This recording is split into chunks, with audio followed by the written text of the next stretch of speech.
Maria Montez, with her jet black hair, pouty red lips, creamy skin, and vivid personality, Montez became Hollywood's reigning queen of Technicolor in the 1940s. Maria was a star if there ever was one. Not only a star, but she was a diva. And that was her on the set, in private life, and in the roles that she played. She was always a star, a diva. Actresses are made, but stars are born. And man, was Maria Montez ever born to be a star. She told someone once that you must always act as if you are the most beautiful and desirable woman in the world. You must demand to be treated as a queen, and you must not let any directors intimidate you because the public has the last word. On this episode of Mysteries and Scandals, we'll examine how Maria's single-minded determination made her a Hollywood great. She was her best publicity machine. It is known that when she was not still famous, she created something called Montez Club for the Stardom. And they said she wrote to herself the first letters until the real ones came. We'll also examine how this Dominican diva became obsessed with her own beauty. One of her most famous quotes is, "When I look at myself, I am so beautiful, I scream with joy." And we'll reveal how that obsession may have led to Maria's unusual and untimely death. The De Gracia family, what we inherit is both grace, beauty, and intelligence, and a lot of gifts. And on the other side of that, almost as if we have to pay a price for it, there comes this sense of fate or destiny, which means that we can die early. She was sorry that she was leaving her behind, that sooner or later they would be together again, but that she just didn't want to get old. They never do. I'm A.J. Benza. Was a last. After a Hollywood career that had more sizzle than a hot summer day, Montez said farewell to the world in an uncharacteristically unexciting way. Movie historian Maria Chacha.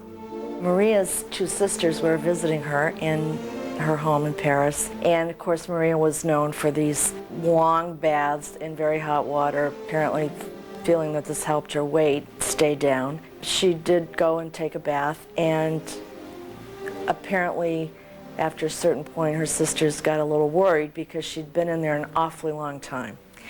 They broke in, and she had apparently looked like she had drowned in the bath. Drowned in a bath? Come on, that sounds a little suspicious. It's hard to say if that was true or not. No one will ever really know what happened to her. It was very tragic.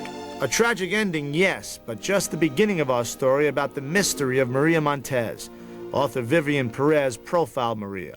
She was born on June 6, 1912, in Barahona, a town at the south of the Dominican Republic. She was the second daughter of 10 brothers and sisters. Maria, from the very beginning, wanted to be an actress. And in the area in which she lived, she was someone who was thought of as, quote-unquote, having the calling. Peter Ruby is the co-author of Hispanics in Hollywood. The story is that she taught herself how to speak English, reading magazines and listening to American pop songs. The starry-eyed beauty met and married Irishman William McPheeters in 1932. He worked at the National City Bank in Barahona. I think she felt lonely. She was already in her 20s, and it was not very weird in those times to get married very young. But it was something that would not last because she still had that dream of being a movie star. Maria got the 7-year itch right on schedule in 1939. She dumped her husband and decided to move to the U.S. She arrives in Manhattan and she decides to become a model, and she gets her picture on the cover of a magazine. Everything she did as a star before she even became a star. She had a wardrobe specially made for her. She had two maids to take care of her wardrobe. She had fabulous jewels. Everywhere she would go, she would always have at least 14 bags with all the things that would be necessary for her. Montez was more than ready for her close-up. The only thing she needed to do was catch the right eye. No problem. See, Maria had a knack for making a big splash wherever she went. Margarita Vicens de Morales is the author of Maria Montez, Su Vida. Copacabana, a store club Luciana purchased, was a very famous nightclub at that time. Her entrances in that places become very famous. She had a rather high profile, would walk into the restaurant, you know, magnificently dressed, flirting with everyone there, and it wasn't long before a talent agent from RKO saw her and she was signed to RKO. Later on, Universal saw the test and made her an offer, and she decided that their offer was better, so she went to Universal. Montez arrived in Hollywood during the summer of 1940 and went straight to work on becoming a star. Photographer Tom Zimmerman is the author of Light and Illusion. They started off by doing the still portraits of her. The studio was able to promote these because she was just so fantastically beautiful. Universal put the Dominican diva in a couple of B movies, but her career took off at another studio across town.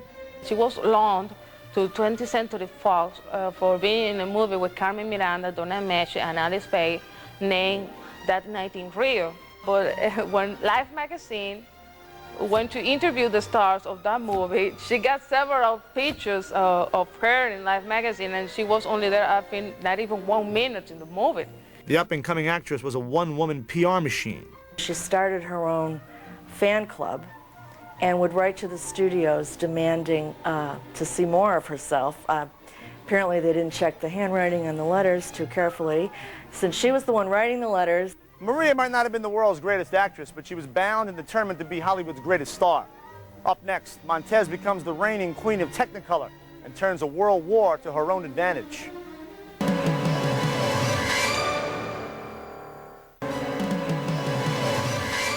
Aspiring actress Maria Montez arrived in Hollywood in 1940 and instantly became a legend in her own mind.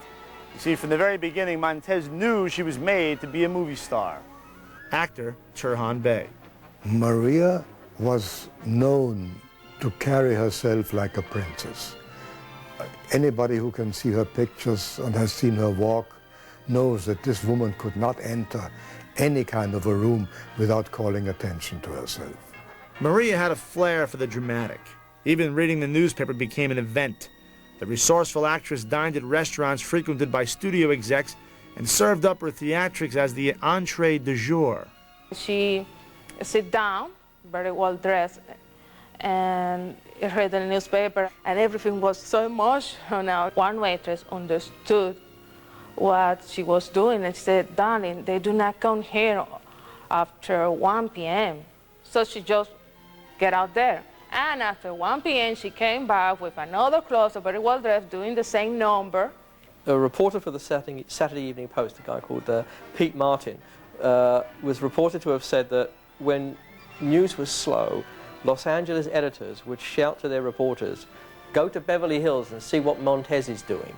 And you could bet that Montez was always doing something. she was very sick one time and she let the press come into the infirmary, you know, and she was, you know, extremely ill. But talking to the press, they loved her. Universal cast La Montez in the 1942 blockbuster hit Arabian Nights. That was the one that made her famous. If you see the movies, at the beginning of Arabian Nights, it says John Hall, Maria Montez, and Sabu. But at the second movie, it was Maria Montez, John Hall, and Sabu. All the movies were Maria Montez first because she was the moneymaker. Journalist Bob Thomas. Nearly all of Maria's movies were in Technicolor, which was not very prevalent in those days. She was called a Queen of Technicolor because she was so stunning in color. When she was in Arabian Nights in 1942, one critic had a description of her that I think is perfect. Maria Montez comes through ably in a role that consists chiefly of looking ravishing in scanty Oriental costumes. This is also the movie which has got probably one of her most famous quotes, and there are quite a number. And this one is, "When I look at myself, I am so beautiful, I scream with joy." Unfortunately, Maria's fitness regime must have made her scream with agony. Maria Montez was extremely obsessed with her beauty. She had two masseuses who would work on her at once, and she would take scalding salt baths to keep her weight down. You gotta hand it to the lady. She really knew what she was doing. And when World War II broke out, the seductive actress became a favorite of the sex-starved enlisted men. The war years were very good for publicity because pinup girls, Rita Hayworth, Betty Crable, all of the major sexy stars, including Maria, were wanted by the GIs to pin up on their lockers or in their foxholes. So that was a great push for publicity. Maria lent her fabulous form to the war effort, but she gave her heart to a young Frenchman. She met Jean-Pierre Ramon, that was a French actor in Hollywood. It was love at first sight.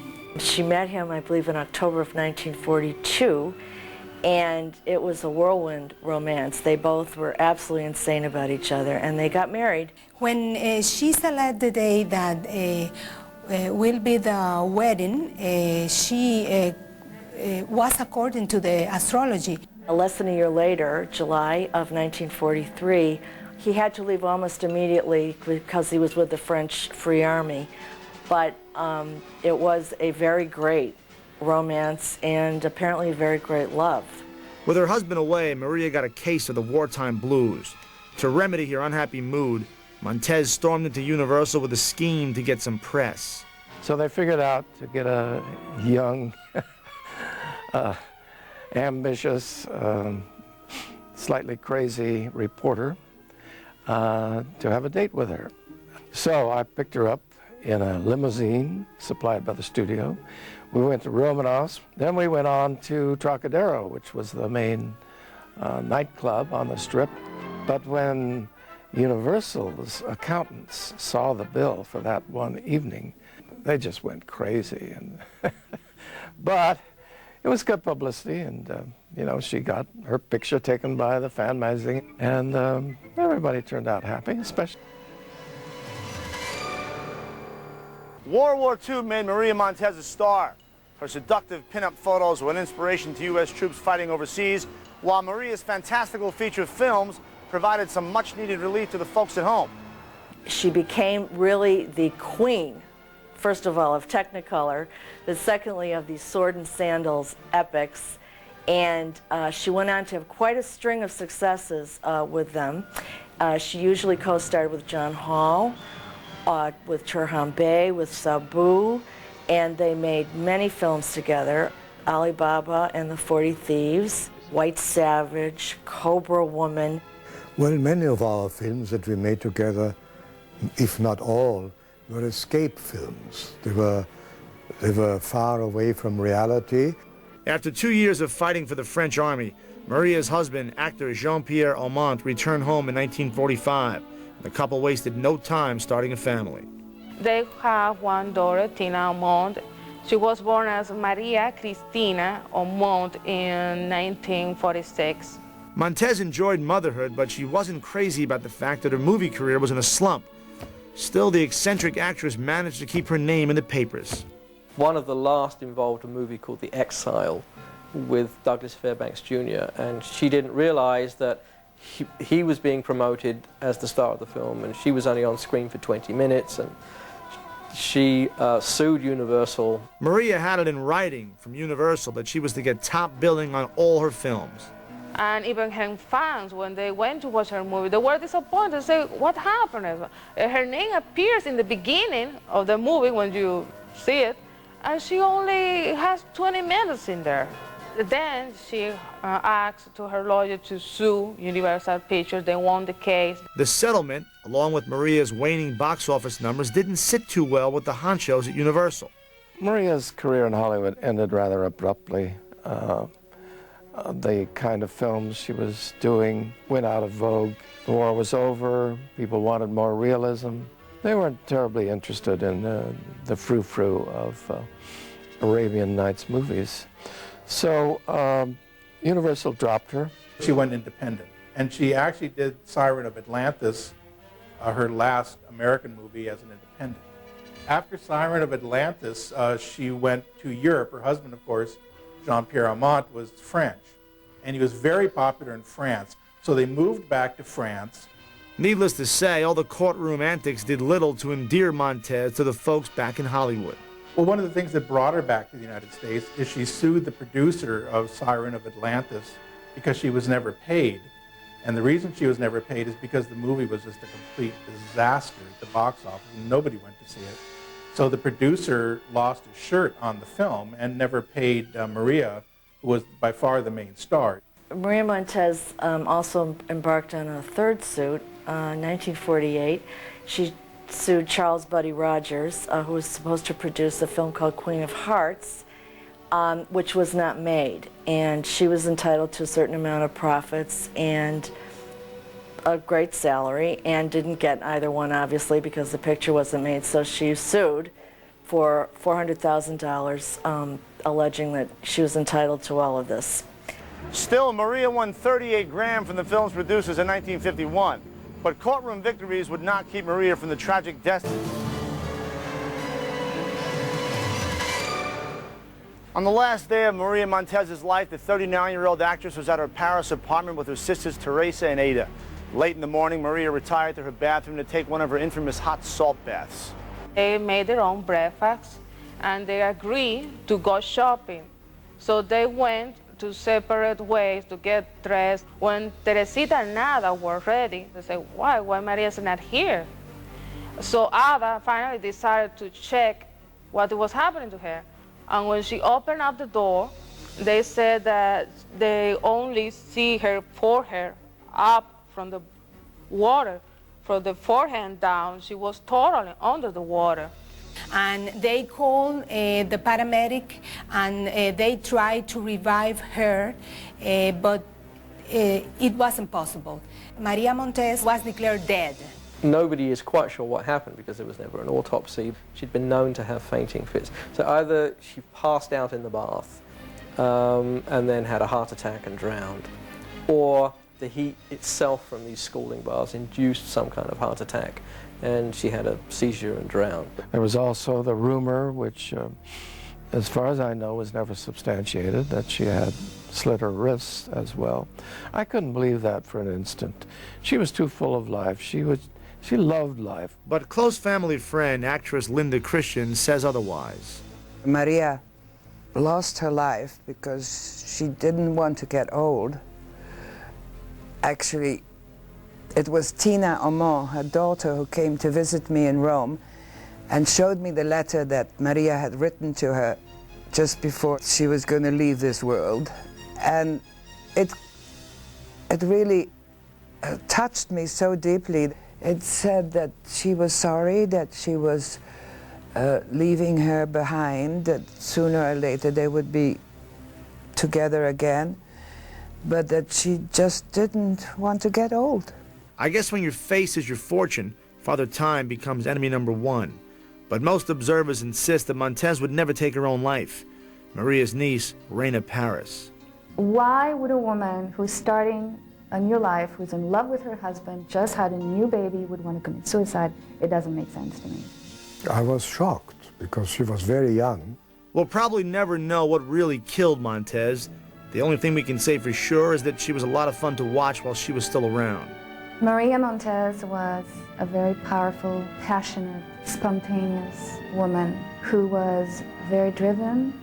She was a very soulful person. After her death in Santo Domingo, and they showed her movies on a screen, and before the movie was shown, they stood up and remained 1 minute in silence.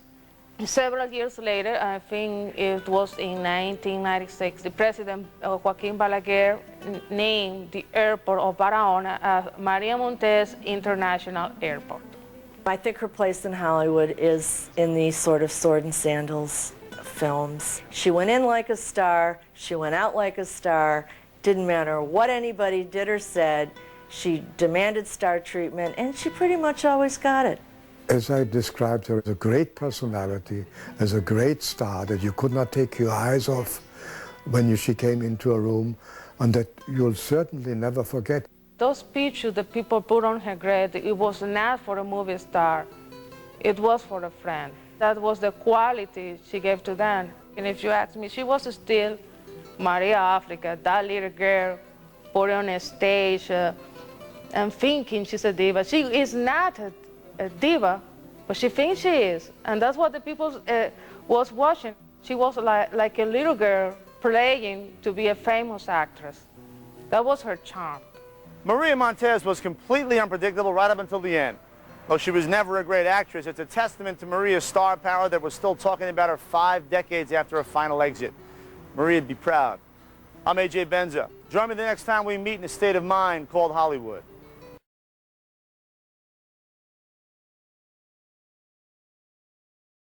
Scheherazade, my sweet.